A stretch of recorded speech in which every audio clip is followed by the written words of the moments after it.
In this video, I am going to explain the overall mechanism of antifungal drugs.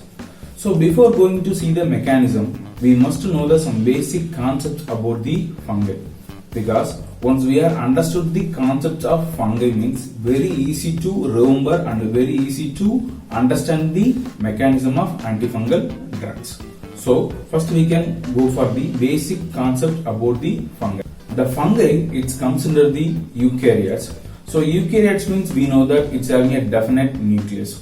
So once we see the structure about the fungi, it's having a outer cell wall, then cell membrane, then intracellular constituents, then middle it's having a definite nucleus.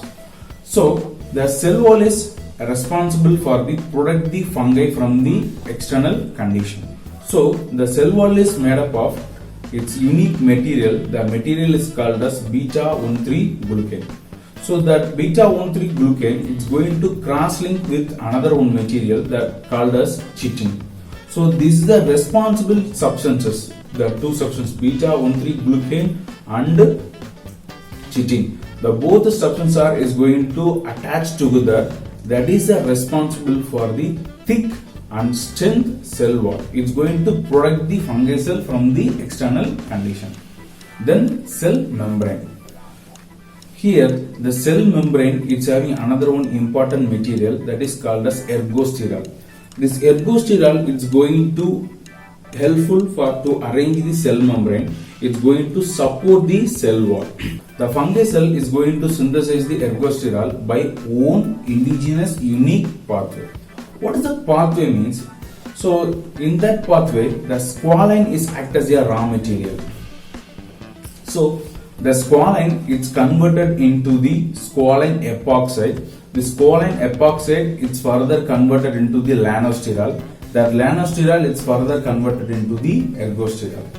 So in that pathway, the two enzymes is act as a vital role. From the squalene to squalene epoxide conversion, which is responsible by the squalene epoxidase enzyme. That means that enzyme is responsible for conversion of squalene into squalene epoxide.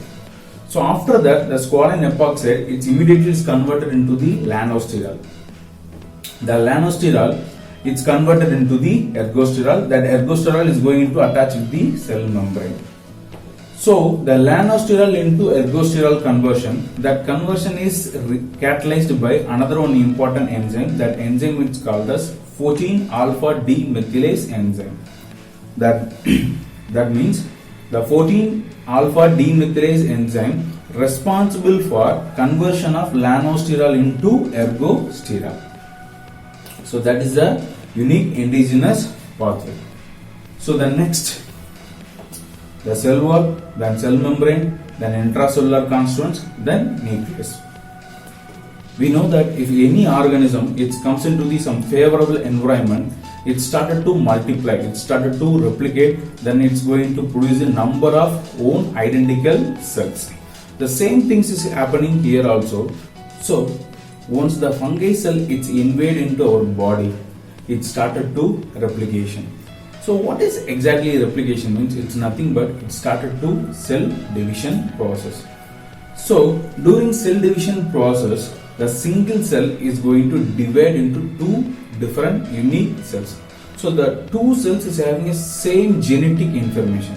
That means the chromosomes R is going to double, then it's going to divide into the two cells. That's a concept.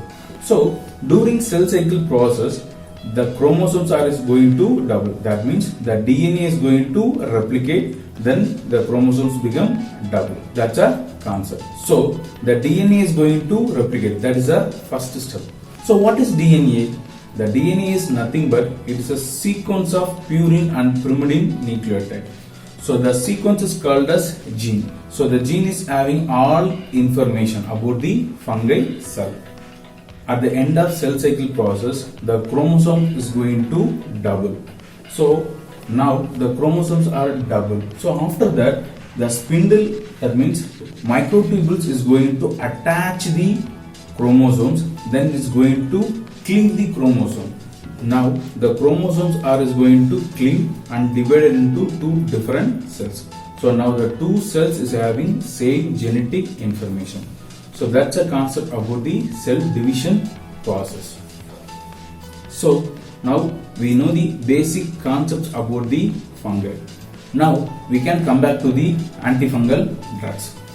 So normally the antifungal drugs are classified, it's based upon the mechanism.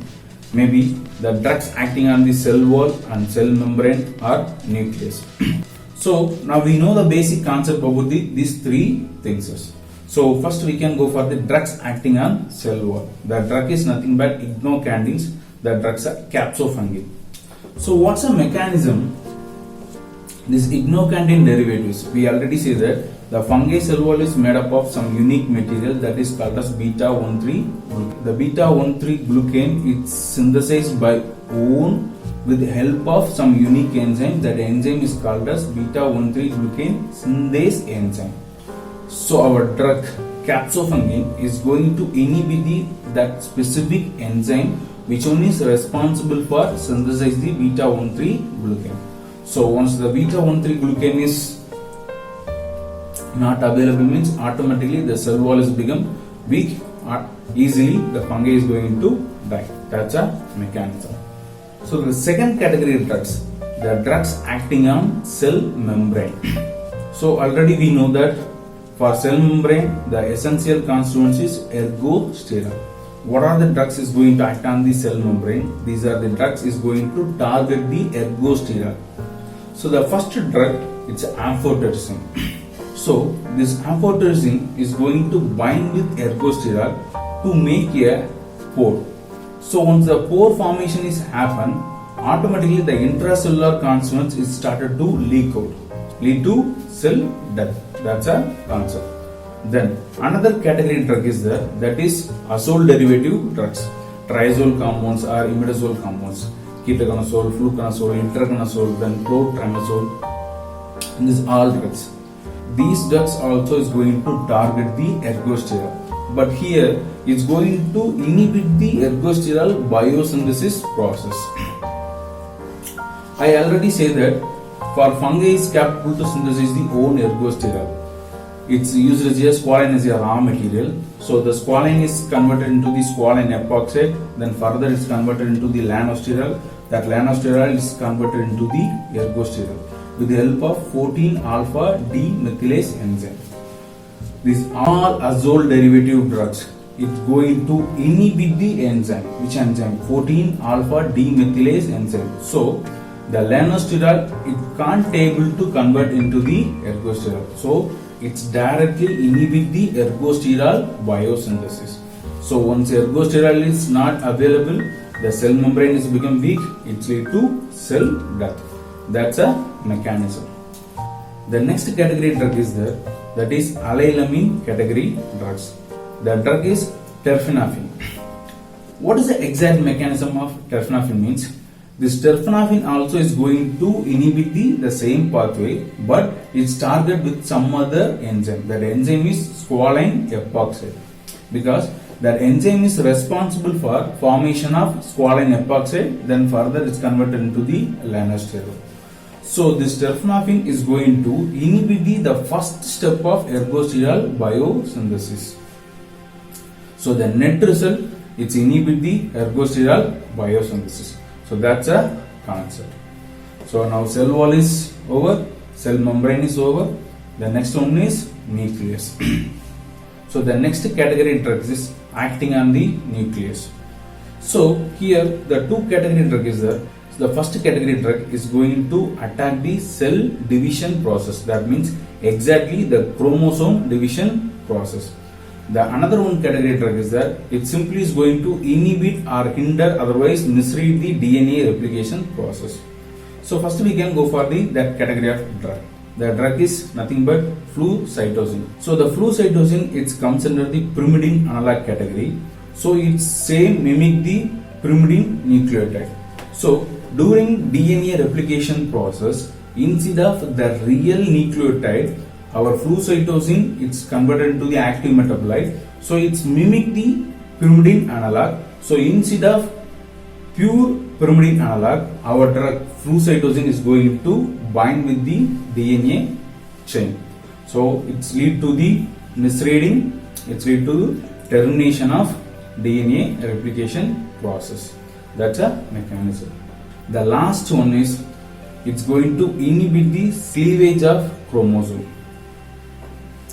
I already said that during the cell cycle process, the last stage is the chromosomes is going to cleave, then divide into the two different cells. So for those process, important material is microtubules. So the microtubules is going to attach the chromosomes, then it's cleaving to the chromosome, then it's become two different cells. So the microtubules that's responsible for the cleavage of chromosomes, then only the fungi cell is going to divide. Our drug griseofulvin, it's going to inhibit the microtubules. So the chromosomes are not able to cleave, that means it's not able to divide. So the fungi cell is going to terminate. So that's a mechanism of griseofulvin. So this is overall mechanism of antifungal drugs. So for cell wall, it's going to inhibit the formation of beta-1,3-glucan by echinocandin drugs. So the echinocandin drugs is going to inhibit the beta-1,3-glucan synthase. So it's inhibit the process lead to cell death. Drugs acting on cell membrane, amphotericin, it's going to bind with the ergosterol to make a pores. So intracellular concentrations is going to leak out, cell death. That's the second mechanism. Then third category drugs is inhibit the ergosterol biosynthesis, that is azole derivative drugs. All azole derivative drugs is going to inhibit the ergosterol biosynthesis by inhibit the 14-alpha demethylase enzyme. So that's a mechanism. The next fourth category drugs, allylamine drugs. This allylamine drug terfenadine is going to inhibit the same ergosterol biosynthesis process, but it's going to inhibit the first step of raw material biosynthesis. It's inhibit the squalene epoxidase enzyme, so it's not able to convert it into the lanosterol. So it's going to inhibit the first raw material biosynthesis process. The next one is the drugs acting on the nucleus. The first one is flucytosine. It's lead to the wrong DNA formation because it's having a same pyrimidine nucleotide analog. It's going to mimic the pure pyrimidine analogs of nucleotides. So it's lead to the wrong DNA formation, cell termination. The last one is griseofulvin. It's going to inhibit the cleavage of chromosome. It's lead to the cell death. So this is overall mechanism of antifungal drugs. I hope you got some information from this video. If you have any doubt or queries, feel free to write in comment section.